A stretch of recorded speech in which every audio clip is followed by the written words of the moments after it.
Yes నేను సావరేవో చూడండి, అన్ని పాములు చుట్టుముట్టా సరే ఎక్కడ భయపడకుండా తప్పించుకొని బయటకు వచ్చి సక్సెస్ పండనెక్కింది. సో మనం కూడా మనలో ఉన్న నెగటివ్స్ని తీసేసి ఎస్ నేను సక్సెస్ అవుతాను, నాకు జాన్ కావట్లేదని అసలు తీసేయండి. ఆ భయం వద్దు మీకు, ఓకేనా? మీరు 1 to 1 ఎగన్ చేసుకుంటూ పోండి, సక్సెస్ కన్ఫర్మ్గా వస్తుంది.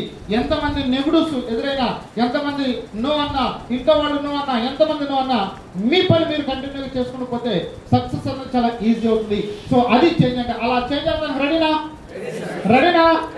మీలో ఉన్న పెద్ద భావం తీసేద్దారా? చేస్తారా? చాలా పెద్ద భావం ఉంటాయి మమ్మల్ని. నిజమండి, ఇది నిజాలు. అందుకే నేను సక్సెస్ రావట్లేదు. భగవంతుడు సక్సెస్ అందరికి ఇచ్చాడు, బట్ మనలో ఉన్న ఆ అనకొండను తీసేస్తే కాలు కడ వచ్చి పడుతుంది సక్సెస్. అర్థమైనా? Good morning. మనం మనుషులు అండి, జంతువే. అది దాన్ని ఏమంటారు? జంతువు అంటారు, దాన్ని ఏమంటారు? ఓకేనా? అది తొండ, దానికి